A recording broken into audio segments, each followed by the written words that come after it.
Season's greetings and welcome to what will probably be the last video of the year for me in 2024. And it's been an interesting year on YouTube for me. I set out with a goal to do a video every week in 2024, and I fell fairly short of that goal, having done approximately 20 or so videos. I'm not sure exactly how many, but in the low 20s this year. But I'm still happy with the progress. It's difficult, as a lot of you would know, if you're working full-time jobs and family responsibilities and et cetera, it's difficult to commit so much time to a weekly upload, especially when you're trying to do a good job of grading, etc. It's a little bit easier to upload these videos that are more spontaneous and unscripted and off the cuff. But still, it's been a good year, and I'm very grateful for the views that I've had this year and the community that's grown a little bit this past year. And thanks for all of you out there that are watching and contributing to the channel with the comments, subscriptions, likes, etc. It's been a fun year. A lot of different equipment that we've looked at over the year, a lot of different gear, and some big changes. So I guess that gets us to what the big news is for my channel and for my gear today, and that is that I have sold my Komodo. I was of two minds when I decided to sell it. Wasn't really looking to sell it, but then I wasn't using it as much as I wish that I would. And there was a couple issues with the Komodo, with my specific Komodo, that made it difficult for me to invest in for the long term. The biggest issue was the fried SDI port, and I knew that eventually I was going to have that repaired, and it was going to cost quite a bit of money.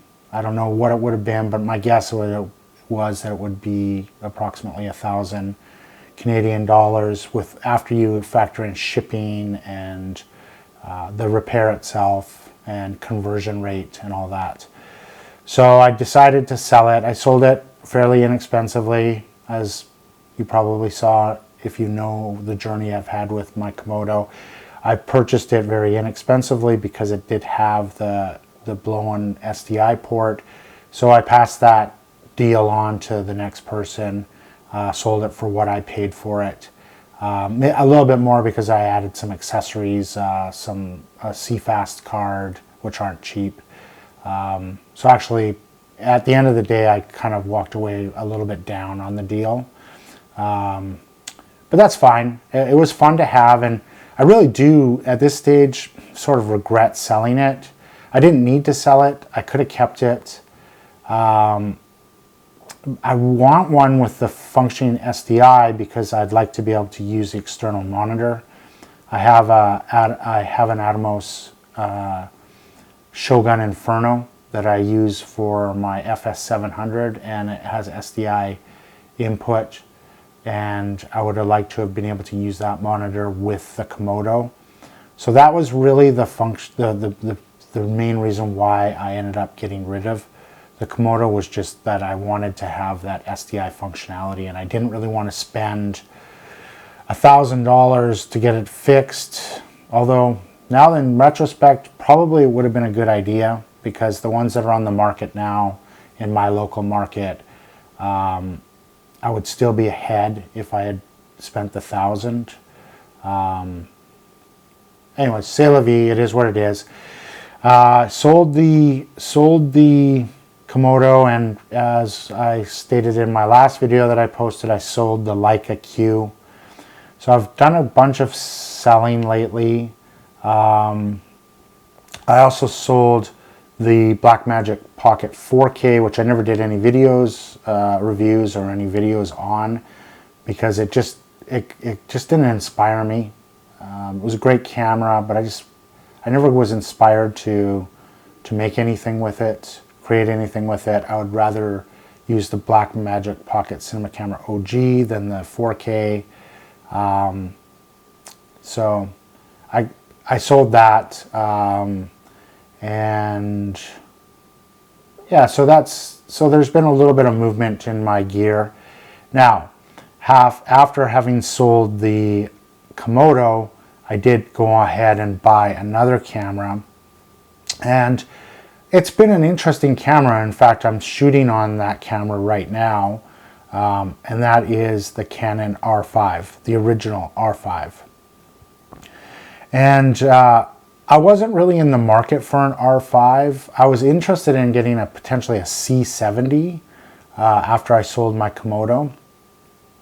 And the C70, there were a few on the market earlier in December, and there was one that was going for a good price, but it ended up getting sold before I was able to sell my Komodo. And even then, I would have been probably $1,000 short on the asking price of that well-priced C70 on Marketplace.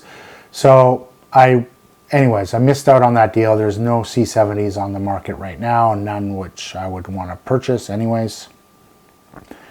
But a couple weeks ago, or a week and a half, 2 weeks, yeah, about 2 weeks ago, an R5 popped up on the Marketplace for 3,000 Canadian dollars.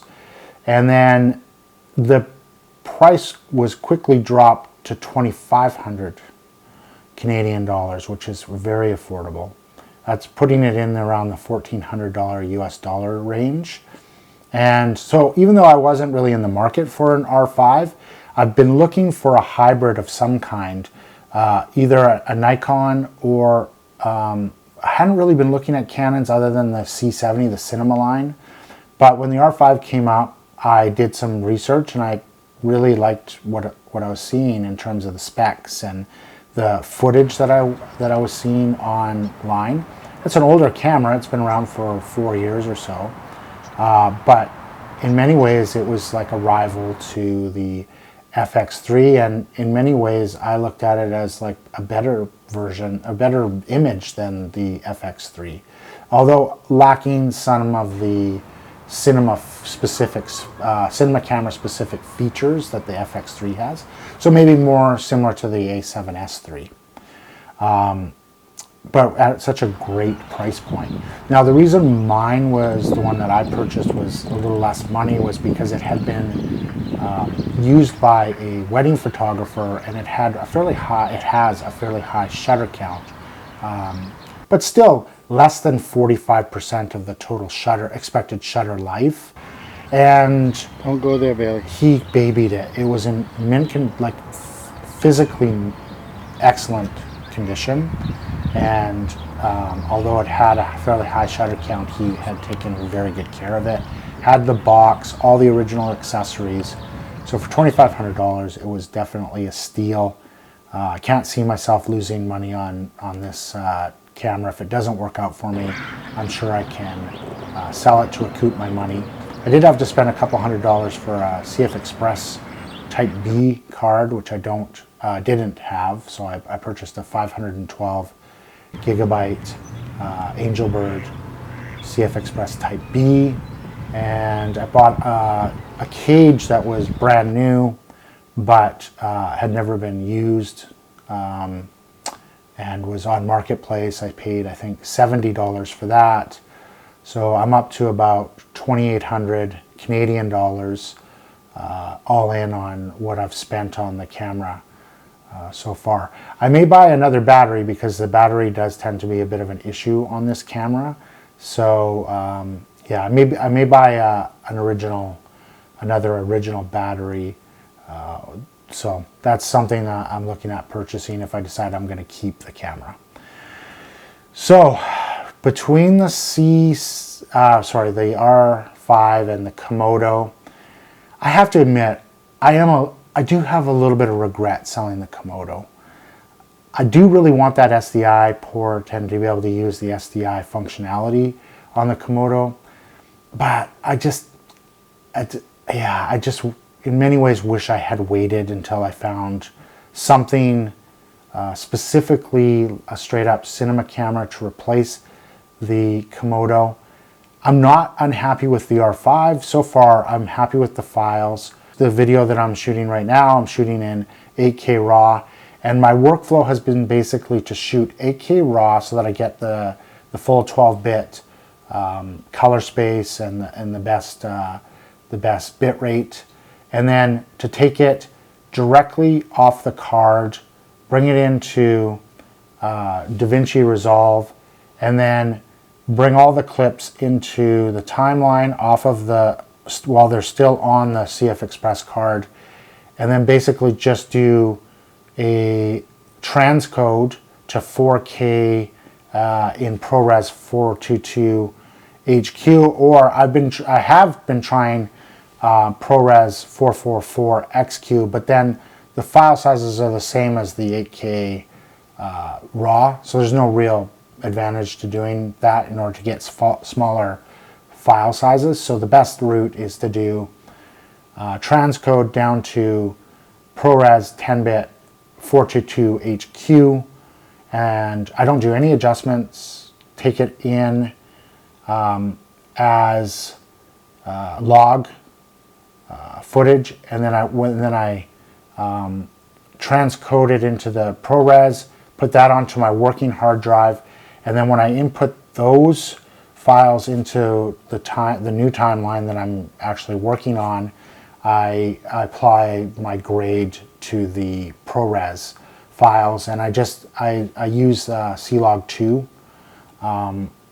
as the base, and that seems to be working really well, getting good color out of good color and a lot of latitude out of the files by doing it that way.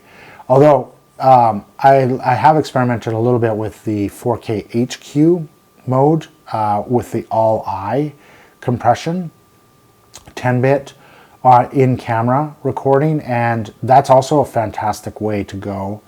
I may end up just doing that workflow, just recording to 4K HQ and then importing those files in and working directly with those.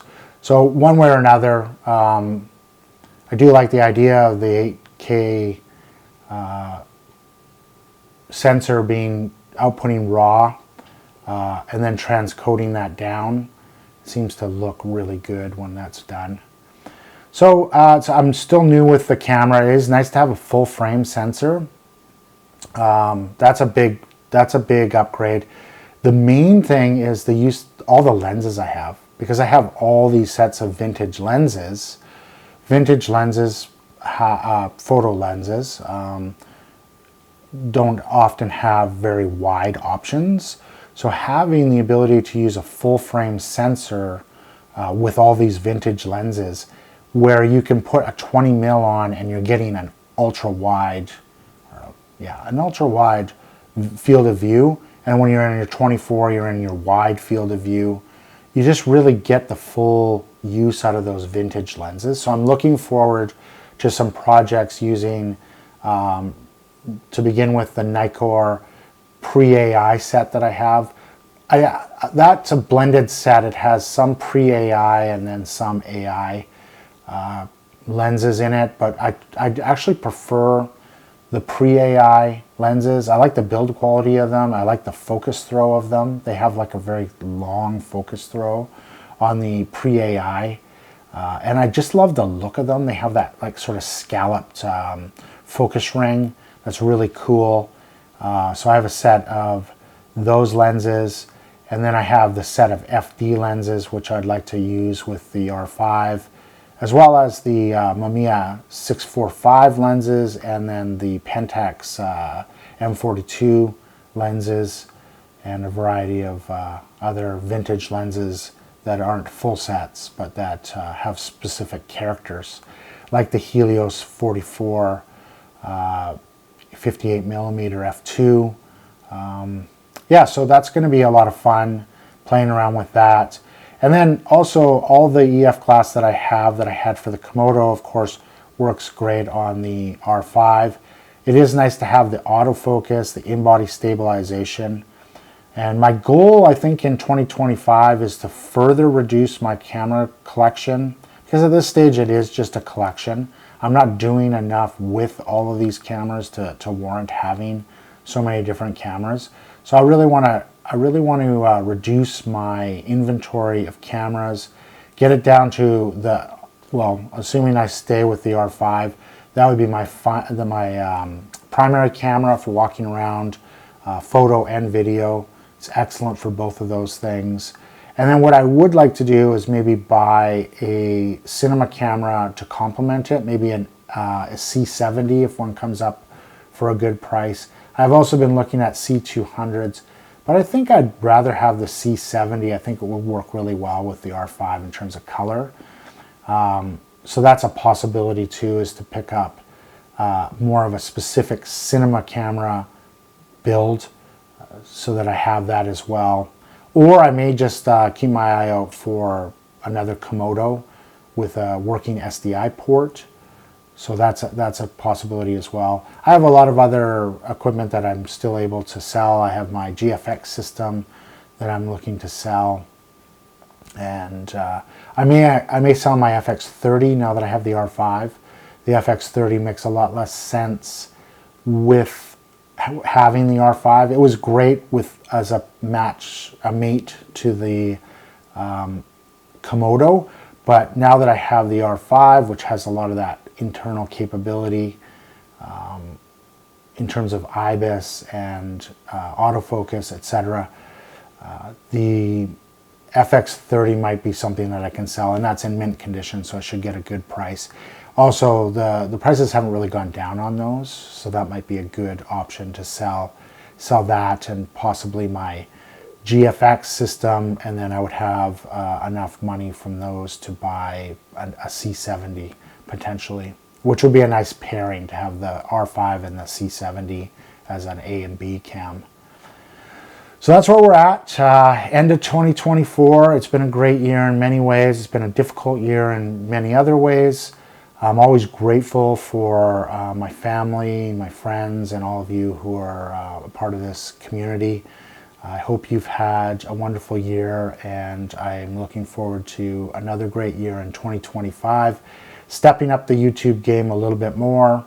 I want to do more. I want to do better.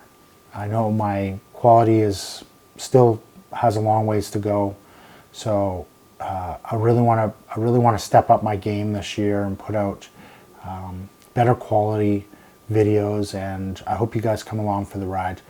Thanks for watching, and Merry Christmas and Happy New Year. Take care.